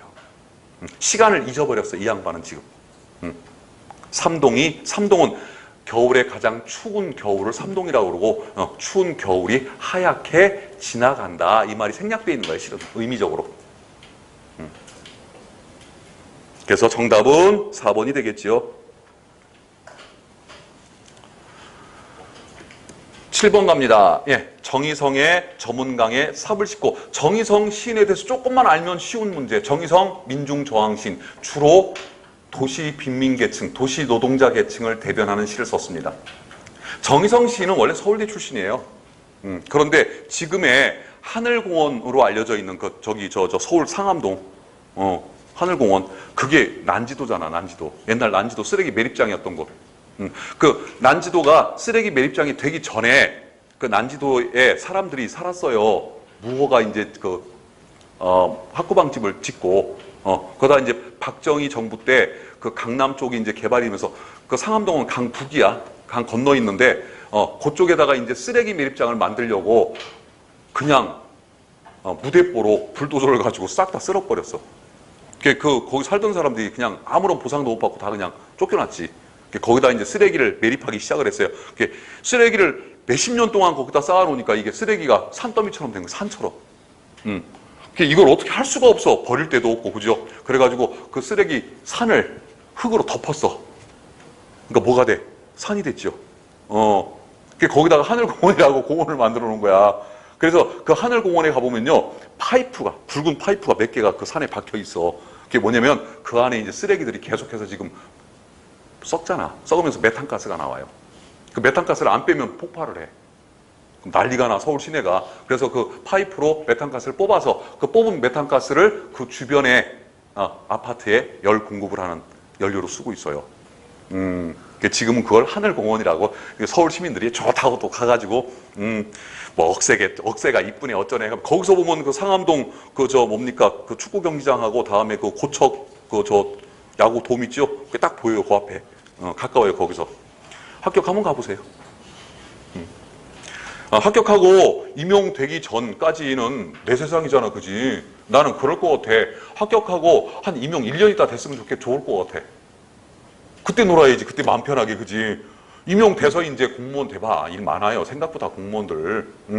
그리고 나 같으면 그럴 것 같아. 합격장 딱 받아놓고, 합격증 다 받아놓고, 부모님한테 가서 합격증.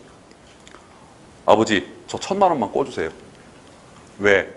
나 공부 나 무지하게 열심히 했는데, 한번 임용될 때까지 한번 놀아보려고. 야, 그 돈 갚을게, 내가 월급 타면. 한 달에 100만 원씩 갚으면 되잖아. 안 갚아도 돼. 나도 우리 둘째 놈한테 많이 속았어. 그걸 좀 보세요. 언제 놀아? 그럴 때 놀아야지. 대신 합격증 받고. 그걸 위해서 여러분들 지금 고생하시는 거잖아요. 그죠? 실제 공무원이 돼서 근무 들어가잖아요. 아유, 공무원이 그만둘까? 이런 생각 많이 해요, 실은. 그러니까 무슨 직업이든 다 그래, 그건. 세상에 안 어려운 일이 어딨어, 다 어렵지.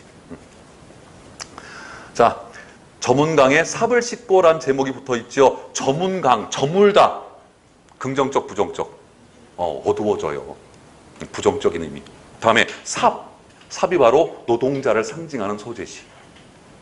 더더군다나 정의성 시인에 대해서 좀 알고 있으면 이 시가 어떤 시라는 거 금방 눈에 띄어 이제. 자, 읽어봅니다. 시작. 흐르는 것이 물뿐이랴. 일단 선택지를 먼저 읽어. 선택지를 먼저 읽어. 화자는 일을 마치고 해지는 강변에 나와 삽을 싣는다. 작중 상황에 관한 설명이죠. 이런 상황이 있으면 맞는 거고 없으면 틀리는 거고.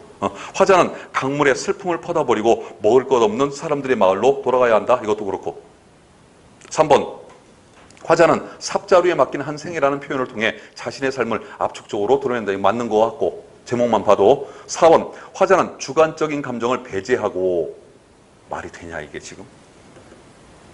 생각을 해봐. 시는 뭐가 있어야 돼? 시가 되려면 뭐가 있어야 돼? 정서. 정서가 감정이죠. 세상에 주관적인 감정이 객관적인 감정이 어디 있어? 어떻게 주관적인 감정을 배제할 수 있어? 시에서. 주관적인 감정을 배제하는 순간 시는 시가 아니야. 말이 돼야. 이거 그냥 답 4번이에요. 세상에 이런 문제가 나와요. 이게 17년도 재작년 국가직 문제예요. 그러니까 선택지부터 읽으라고. 이렇게 풀리는 문제가 많아요. 생각보다. 그리고 선택지를 읽을 때 대충대충 읽지 말고 또박또박 읽으세요. 그러다 보면은 선택지만 갖고 풀 수 있는 문학 문제가 진짜 10문제 중에 내가 보기엔 절반이 넘어. 절반이.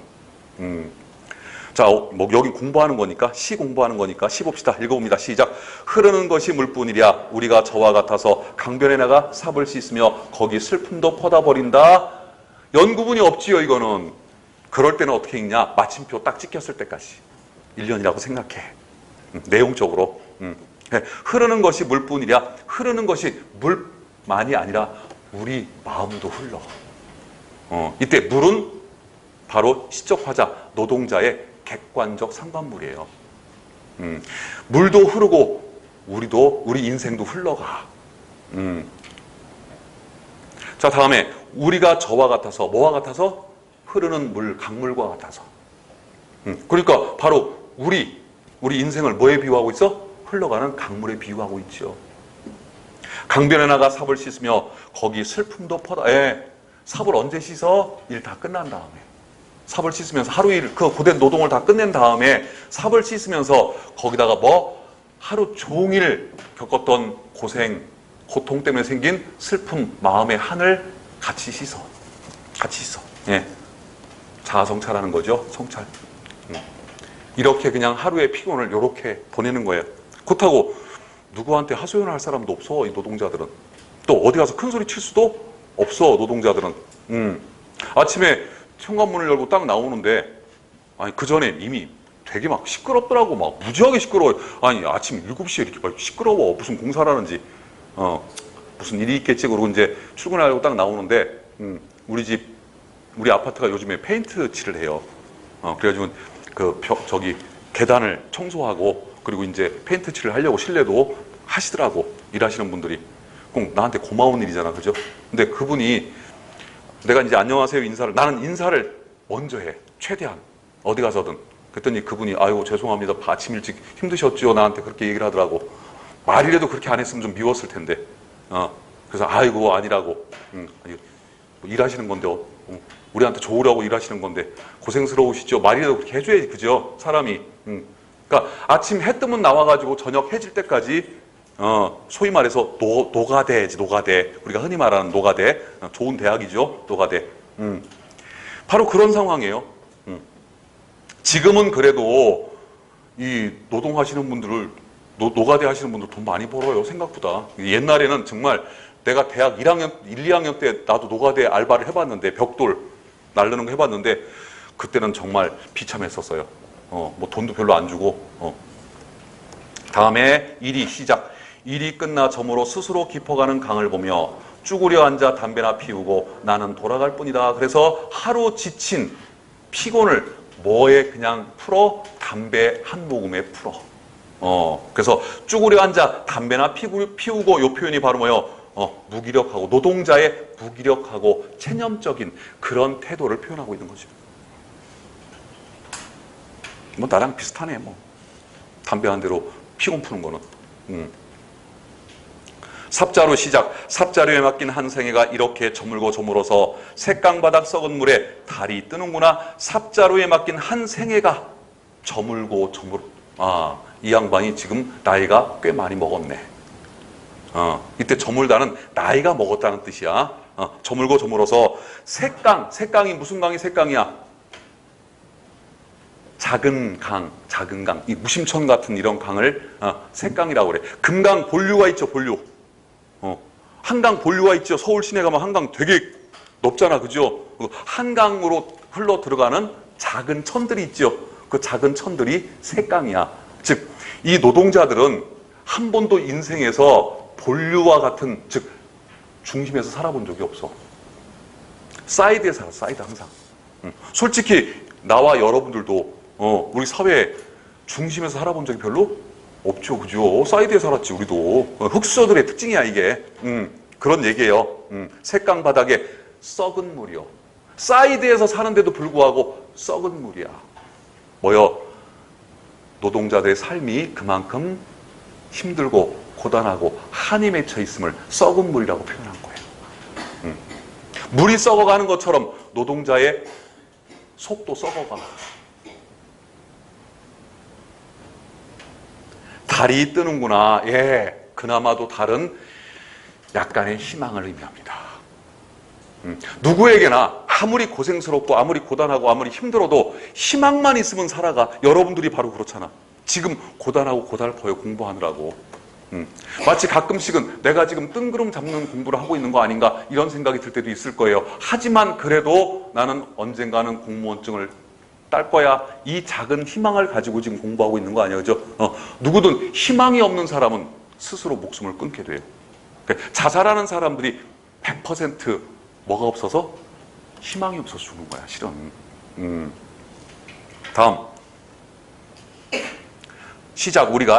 우리가 저와 같아서 흐르는 물에 삽을 싣고 먹을 것 없는 사람들의 마을로 다시 어두워 돌아가야 한다. 예, 우리가 저와 같아서 수미상관법을 쓰고 있죠. 앞에하고 비슷하게 가고 있죠. 이렇게 앞뒤가 비슷하게 하는 그런 표현 방법을 뭐라고 그래? 수미상관법 시작. 예. 흐르는 물에 삽을 싣고 먹을 것 없는 사람들의 마을, 예, 빈민촌. 자기가 살고 있는 동네죠. 다시 어두워서 돌아가야 한다. 이때 어둡다는 표현은 날이 어두워졌다는 의미도 있지만 내 인생이 고달프다. 이런 의미도 있겠죠. 아주 갈 곳은, 나도 뭐 여기 수업 끝나고 갈 곳은 집밖에 없지 뭘. 여러분들도 그렇죠. 그나마도 작지만 집이라는 곳이 있기 때문에 돌아갈 곳이 있는 겁니다. 사람들은. 정답은 4번이죠. 다음. 윤동주의 길.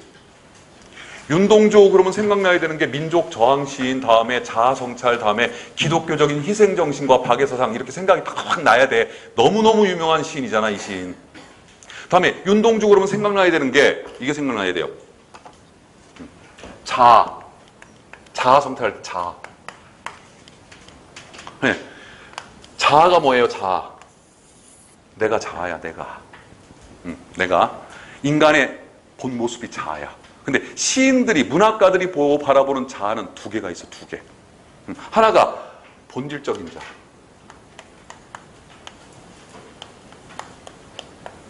이 본질적인 자아는 이성과 양심으로 구성되어 있는 자아예요. 그런데 이 본질적 자아를 둘러싸고 있는 무슨 자아? 현실적인 자아가 있어. 이 현실적 자아는 주로 본능과 욕망으로 가득 차 있는 자아예요. 우리 인간은 이 본질적 자아와 현실적 자아 두 가지를 다 갖고 살아요. 야누스의 두 얼굴처럼. 그런데 우리 현대인들은 가면 갈수록 원래 모습이었던 이 모습을 자꾸 잊어먹고 자꾸 이쪽으로만 살려고 그래요. 여러분 솔직히 공무원 왜 되려고 그래? 국가에 충성하고 뭐 국민들한테 서비스하려고 천만에 반만에 말씀 나 먹고 살려고. 저는 그죠? 그렇다고 해서 그게 나쁜 건 아니야. 여튼 간에 이런 모습으로 자꾸 살아가려고 그래. 그래서 잠시라도 이런 모습을 버리고 원래 인간의 모습인 본질적 자아로 돌아가자 라는 시가 많아요. 이런 시가. 대표적으로 윤동주의 자아성찰이. 그러니까 윤동주는 현실적 자아를 버리고 원래 모습인 본질적 자아로 돌아가자, 이거를 뭐라고 그래서 자아성찰이라고 한 거예요. 다음에 또 유명한 시인 있죠. 유치환. 유치환이라는 시인이 있는데 유치환은 생명파라고 그래. 생명을 항상 찾아다녀. 그 유치환이 그렇게 열렬하게 찾았던 생명이 바로 본질적 자아예요. 김춘수, 꽃의 시인 김춘수. 그 김춘수가 표현했던 꽃이 바로 뭐예요? 본질적 자아예요. 대부분의 명상시, 철학시는 다 이런 내용이야. 대부분의 명상시나 철학시는 다 이런 내용이야. 그래서 철학시가 어려워요. 근데 이걸 알면 어렵지 않아요. 자, 봅시다. 11번 윗글에 대한 설명으로 가장 적절한 것은 1번 상승 이미지 라는 말이 나왔지요. 밑줄 쳐. 2번 서리적 표현, 서리법 밑줄 쳐. 그런데 그 뒤를 보니까 체념적 정서는 윤동주하고 안 맞아. 이 사람 민족 저항 시인이에요. 저항 시인이 체념하면 저항이 되겠어요? 탈락. 3번 수미상관. 보니까 수미상관 안 돼 있는데 잠깐 보세요. 아래 저기 앞뒤로. 안 돼 있죠? 다음에 4번 고백적 어조. 예, 주로 윤동주 시인은 자아성찰을 하는 시를 써. 그러니까 뭐예요? 자아성찰을 하면 자기 자신을 뭐 해야 돼? 고백을 해야 돼. 이게 어울려 지금. 4번은 답될 확률이 생기고 있죠. 그럼 1번의 상승 이미지, 다음에 2번 탈락, 3번 탈락, 다음에 4번의 고백적 어조. 요거. 거기다가 고백적 어조를 통해 차분한 분위기에 윤동주 씨는 대부분 좀 차분한 느낌을 줘요 또. 1번만 확인하면 돼요. 상승 이미지가 있으면 다시 한번 봐야 되고 없으면 정답은 4번으로 가죠. 다음 9번 문제. 이거 무슨 문제? 시어의 함축적 의미를 묻는 문제. 윤동주 시에서 이런 문제는요. 보기부터 읽으세요. 윤동주 시에서 길은 그의 삶의 여정에 종종 비유된다. 시인은 고통스럽고 힘들지만 그 길에서 자신을 성찰한다. 길에서도 화자는 장애를 만나지만 장애, 부정적인 거죠. 뭔가 가로막는 거. 하지만 참된 자, 뭐요? 이렇게 윤동주 나오면 이게 꼭 나와요. 문제. 시적 화자가 추구하는 거. 장애는 이걸 가로막는 거, 부정적인 거. 참된 자아는 긍정적인 거, 이상적인 거, 추구하는 거 이렇게 되는 거지. 그거에 해당하는 시어를 이 시에서 찾아라. 문제는 그거네요. 그냥 풀리는 시는 아니죠. 1년 봅니다. 읽어봅니다. 시작. 잃어버렸습니다. 무얼 어디다 잃었는지 몰라 두 손이 주머니를 더듬어 길에 나아갑니다. 잃어버렸습니다. 모든 민족 저항 시인의 시의 창작 동기, 시를 쓴 창작 동기, 전문적인 용어로 시험 문제 이런 말이 나와. 시작의 모티프라는 말이 나와. 시작의 모티프.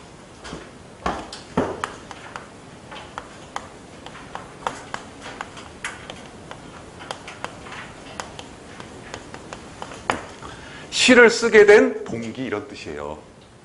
이게 시험 문제 나오는 용어야 이게. 시작의 모티프 무슨 뜻이라고? 시를 쓰게 된 동기 이걸 묻는 거라고. 모든 민족 저항 시의 시작의 모티프는 뭐다? 상실. 뭘 잃어버렸어? 조국을 잃어버렸어. 그래서 김소월도 님이 가요. 한용운도 님이 가요. 다 잃어버렸어요. 그래서 민족 저항시의 시작의 모티프는 뭐다? 상실. 자, 잃어버렸습니다. 뭔가 잃어버렸어요. 뭘 잃어버렸어요? 조국도 잃어버렸지만 이걸 잃어버렸어요. 일제시대 때 이걸 잃어버리고 사는 놈들이 많았어. 그런 놈들이 다 누구야? 매국노에 매국노. 일제에 협조하는 놈들. 그게 현실이었어. 그 당시는 그게 현실이잖아. 그죠? 무얼 어디다 잃어버렸는지 몰라. 두 손이 주머니를 더듬어 길에 나갑니다. 할 적에 주머니는 바로 잃어버린 요 놈을 담고 있는 곳. 내 손이 주머니에서 얘를 찾고 있잖아 지금. 그죠? 그러니까 주머니는 뭐야? 잃어버린 얘를 담고 있는 거야. 담고 있는 거. 2연 읽어봅니다. 시작. 돌과 돌이 끝없이 연달아 길은 돌담을 끼고 갑니다. 3년 담은 쇠문을 굳게 닫아 길 위에 긴 그림자를 들이오고. 4연 길은 아침에서 저녁으로 저녁에서 아침으로 통했습니다. 돌과 돌이 반복했지요. 중요한 거예요. 그러니까 끝없이 연달아 길은 돌담을 끼고. 내가 길을 가는데 옆에가 돌담이야. 그러니까 바로 그 옆에 돌담 안쪽에 내가 들어갈 수가 없어. 그러니까 이 돌담이 바로 내가 지금 그 안으로 들어가고 싶은데 그걸 못하게 하는 장애물이야. 장애물. 3년 담은 쇠문. 예, 돌담을 끼고 가다 보니까 문이 하나 나타났어. 그래서 들어갈 수 있을까 하고 딱 봤더니 그게 무슨 문이야? 쇠문이 딱. 하지만 그래도 쇠문은 돌담보단 나아. 아무리 쇠문이라도 문은 열리는 거니까, 그죠? 하여튼간 지금은 아직 안 열렸어. 그렇다면 이 쇠문도 뭐요? 장애물이요. 굳게 닫아 그랬으니까. 길 위에 긴 그림자를 드리고, 그림자라고 하는 이 시어는 어느 시에서든 늘 부정적 이미지예요. 늘 부정적 이미지. 사연, 길은 아침에서 저녁으로, 저녁에서 아침으로 통했습니다. 라는 얘기는 뭐야? 내가 잃어버린 이놈을 찾을 수 있는 길은 여전히 존재한다. 길은 있어. 내가 지금 못 찾아서 그렇지 길이 있어, 아무튼 간에. 그래서 이거를 찾을 수 있는 희망의 여지를 지금 남겨주고 있죠. 길이 막힌 게 아니야. 있어, 길이. 아침에서 저녁으로 통하고 저녁에서 아침으로. 그럼 뭐야? 영원히 계속된다는 얘기야. 그죠? 아침에서 저녁으로, 저녁으로 아침으로 계속 하루하루가 지나가는 거잖아요. 그러니까 언제 이걸 찾을지 모르겠지만 아무튼 이걸 찾을 수 있는 길은 있어. 해방이 언제 올지 모르겠지만 오긴 올 거야. 다들 해방이 일찍 오리라 생각을 못했습니다. 그래서 이육사 선생도 광야에서 배웠죠. 천고의 뒤에 백마 타고 오는 초인이 있어. 천고의 뒤에. 아주 오랜 후에 이렇게 표현했는데 결국 그 시를 쓰고 몇 년 후에 해방이 왔어요.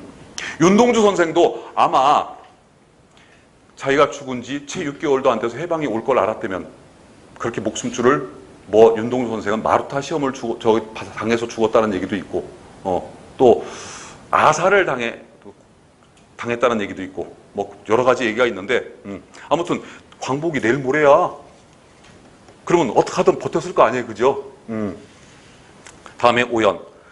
읽어. 돌담을 더듬어 눈물 짓다 쳐다보면 하늘은 부끄럽게 푸릅니다. 예, 돌담을 더듬어 눈물을 쳐. 왜? 내가 찾고 싶은 걸 지금 못 찾고 있습니다. 그런데 쳐다보면 하늘은 부끄럽게 푸릅니다. 하늘이란 이 시어는 윤동주 시에 자주 나오는 시어죠. 바로 자아성찰의 매개체로 자주 나와. 서시도 하늘을 우러러 한 점 부끄러움이 없기를 이렇게 시작하잖아. 그래서 윤동주 시의 자아성찰의 매개체로 자주 나오는 단어가 두 개가 있어. 하나가 하늘, 하나가 거울.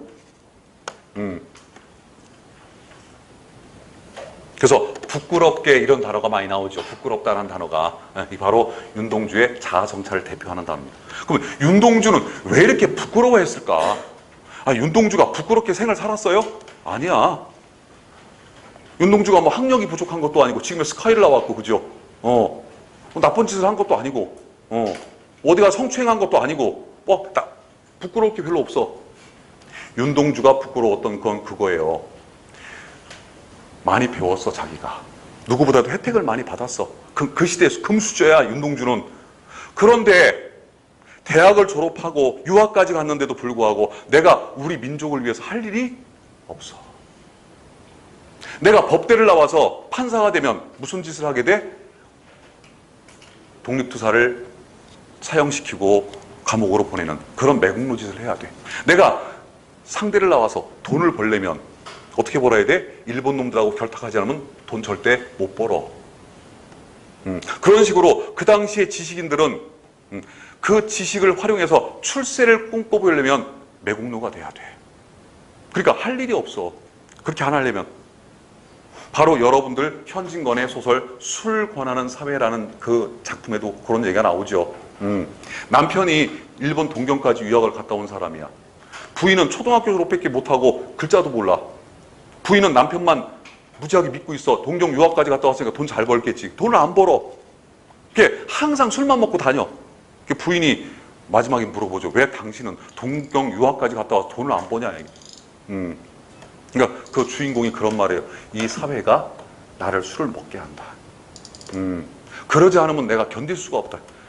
그 얘기요. 내가 지식인으로서 그 지식을 가지고 사회적으로 출세해야 하는 순간 내가 매국노가 돼버려. 그래서 그 시대에 양심이 있는 지식인들은 스스로 부끄러울 수밖에 없었던 거예요. 그런 삶을 살 수밖에 없었고 그거를 윤동주는 심히 부끄러워했던 겁니다. 자, 다음에 6년 읽어봅니다. 풀한 폭이 없는 이 길을 걷는 것은 담 저쪽에 내가 남아있는 까닭이고 7년 내가 사는 것은 다만 잃은 것을 찾는 까닭입니다. 풀한 폭이 없는 이 길, 바로 시적 현실이죠. 시적 상황, 부정적인 일제강점의 현실. 도대체가 본질적 자아를 찾을 수 없는 이런 현실을 의미합니다. 이때 풀은 뭘 상징할까? 생명. 흔히 시에서, 우리 현대시에서 꽃과 풀은 뭘 상징해? 생명. 담 저쪽에 내가 남아있는 까닭이고, 그쵸? 담 저쪽에 뭐가 있어? 이게 있어. 담 넘어가면 이게 있는데 이걸 못 찾아 지금. 담 넘어가면 광복이 있는데 그 광복을 담이, 쇠문이 가로막고 있어. 얘기는 그거죠. 7년 내가 사는 것은 내가 사는 이유가 있어. 유일한 이유가 뭐예요? 잃은 것을 찾기 위해서. 즉 이걸 찾기 위해서. 다음에 시대적으로 반영 안 되면 광복, 잃어버린 나라를 찾기 위해서. 11번은 정답 4번이죠. 상승 이미지 없어요. 그 다음에 12번은 시를 다 풀고 나면 답 쉬워요. 작품을 알고 나면. 정답 2번이죠. 잃은 것이 뭐예요? 잃은 것. 잃은 것이 내가 찾고자 하는 것이잖아. 그죠? 다음에 13번. 작가와 작품 제목이 없죠. 그죠? 이런 경우에는 문제를 봐. 밑줄 친 기역, 니은, 디귿, 리을 갖고 문제를 냈으니까 무슨 작품에 대한 정보가 없죠. 그죠? 그럴 경우에는 그냥 어떻게 시를 읽으면서 풀어야지. 방법이 없어. 자, 이 작품의 작가는 박재삼. 내가 지난번에 시인론 설명할 적에 김소월을 현대적으로 계승한 시인이라고 했어요. 다음에 작품의 이름은 추억에서. 읽어보면 무슨 얘기인지 알아요. 1년 읽어봅니다. 진주장터 생엄을 전에는 바닷밑이 깔리는 해다진 어스름을 2년 우럼매 장사 끝에 남은 고기 몇 마리에 빛바라는 눈깔들이 속절없이 은전만큼 손 안 닿는 한이던가 우럼매야 우럼매. 왜 이렇게 조용할까? 배고파서 조용할까? 나만 읽네? 꼭 시는 소리내서 천천히 읽으면서 먼저 어떻게? 그 시에 젖어봐. 자, 진주장터 생어물 파는 장에서 바닷밑이 깔리는 상승 이미지, 하강 이미지, 하강 이미지, 부정적 이미지. 해다 진 어스름, 어스름 이제 어두워지기 시작을 해요. 바로 뭔가 고통스러운, 고생스러운 그런 인생을 표현하기 시작을 하죠. 이연, 우리 엄매의 장사 끝에 남은 고기 몇 마리에 우리 엄마가 진주 장에서 생어물전에서 생어물인 생선을 팔아. 달아야 돼. 생선 몇 마리 이렇게 해가지고 도매상에서 싣고 와가지고 그거 갖고 팔아. 근데 이 생선을 다 못 팔면 집에 못 가. 왜? 지금은 냉장고에다 넣어놓고 가면 되는데 이때만 해도 냉장고가 없었어. 생어물은 하루만 지나도 상해버려. 그죠? 그래서 우럼매 장사 끝에 남은 고기 몇 마리에 빛이 빛나는, 바라다는 것은 빛난다는 뜻이죠. 빛이 나는 눈깔들이 속절없이 은전만큼 손 안 닿는 한이던가 라고 했어요. 누구의 한? 어머니의 한. 즉 다라에 남아있는 어머니가 팔지 못한 이 생선의 눈. 왜? 대부분 생선이 됐건 동물들 눈은 이렇게 발광, 빛을 내잖아요. 그 빛이 여기서는 긍정적인 의미야, 부정적인 의미야? 부정적인 의미지. 그 빛바라는 눈깔과 다음에 은전, 돈. 이거 바꿔야 돼. 그게 장사잖아, 그지? 내 물건하고 돈하고 바꾸는 게 장사잖아. 근데 그 은전이 손에 안 닿아. 물건이 잘 안 팔려. 돈이 안 벌려. 얘기는 그거네. 그래서 어머니가 애를 태우고 있어요, 지금. 빨리 팔아서 그 돈을 가지고 집에 가야 우리 귀한 자식들을 먹이고 할 텐데 지금 못 가고 있어요. 그 한. 바로 박재삼은 김소월의 한을 이렇게 현대적으로 계승하는데 어떻게? 이미지를 통해서. 시각적 이미지, 빛바라는 눈깔, 은전, 시각적 이미지를 통해서 우럼매야 우럼매 두 번 엄마를 외침으로써 어머니의 가슴에 맺힌 한을 강조를 하고 있죠. 3년 읽어봅니다.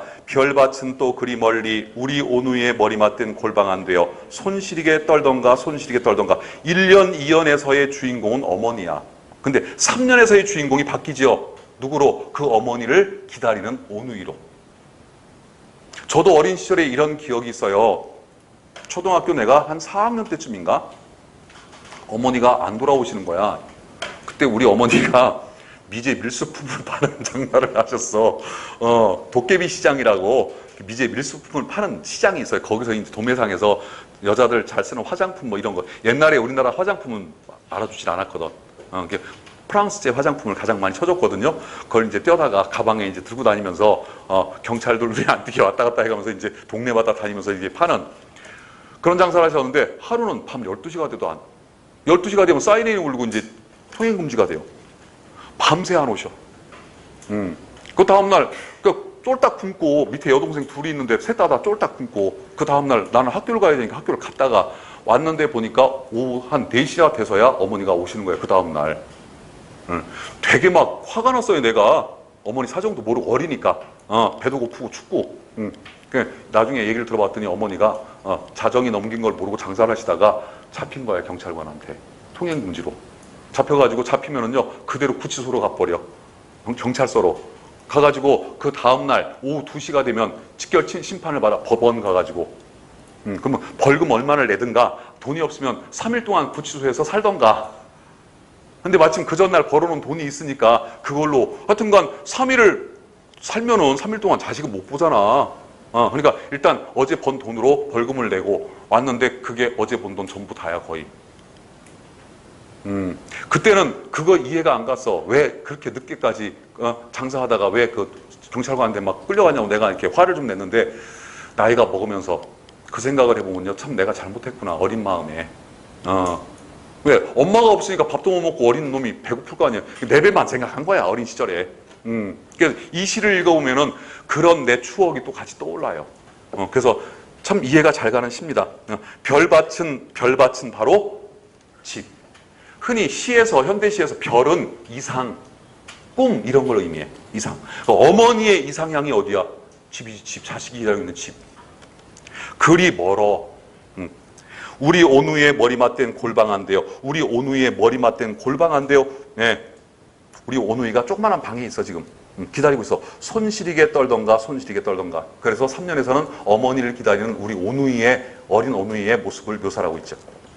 사연 읽어 시작. 진주남강 막다에도 오명가명 신새벽이나 밤빛에 보는 것을 우롬매의 마음은 어떠했을꼬. 달빛 받은 옹기전의 옹기들같이 말없이 글썽이고 반짝이던 것인가. 진주남강 막다해도 진주남강 참 이쁜 강이에요. 가서 보면은 오명가명 누가 어머니가 왔다 갔다 하지만 한 번도 우리 어머니는 진주남강이 맑은 걸 본 적이 없어.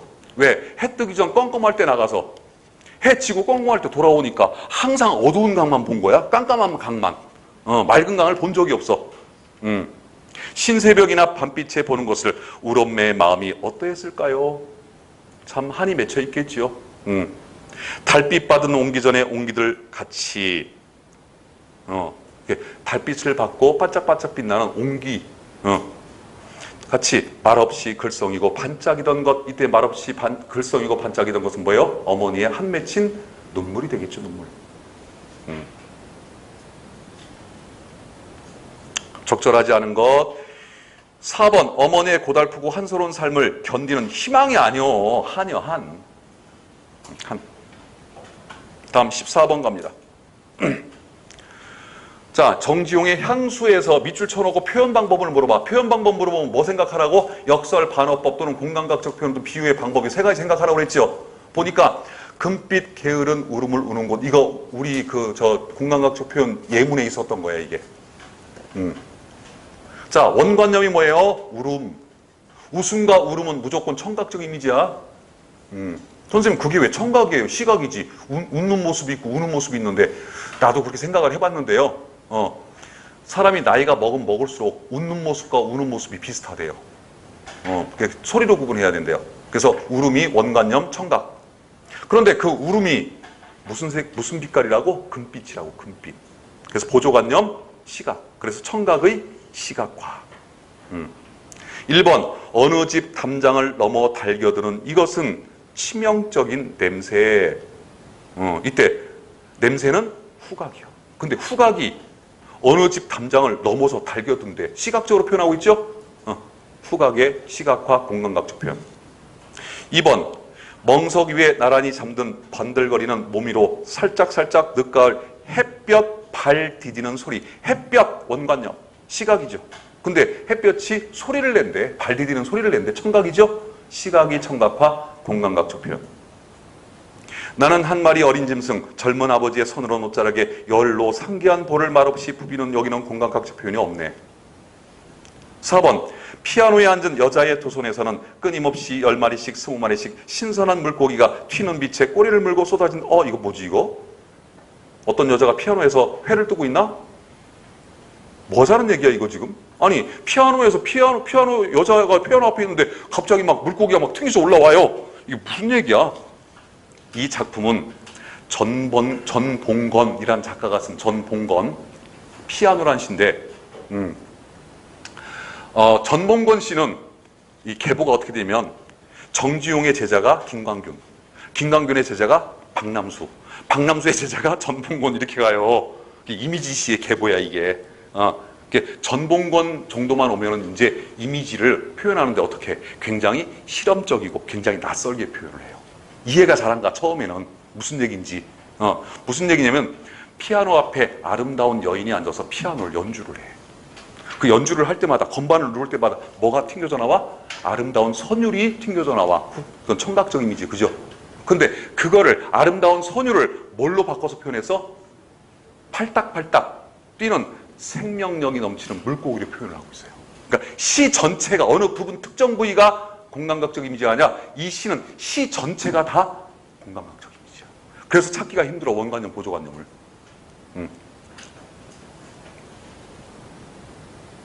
피아노는 청각이죠. 그 다음에 신선한 물고기는 시각이죠. 그나마도 찾는다면 이렇게 찾아야 돼. 근데 이 작품이 딱 보기에 공감각적 표현은 분명히 뭔가 이렇게 딱 떨어지게 뭐가 있고 후각이 있고 시각이 있어도 이게 뭐지? 못하는 이유가 뭐냐? 작품 전체가 공감각적 의미로 두루뭉실하게 표현되어 있는 그런 좀 특이한 작품이라서 찾기가 힘든 것뿐이에요. 그러니까 이 작품은 작품 자체가 공감각적 표현입니다. 자, 다음 시간에 이어서 합시다. 시간이 좀 지나갔네요. 수고하셨습니다. 다음 주 수요일은 내가 지금 이렇게 해봤더니 잘 들어니? 다음 주 수요일은 좀 해봤더니 시간이 좀 더 걸릴 것 같아. 그러니까 다음 주 수요일은 11시에 오시지 말고 10시 반까지 오세요.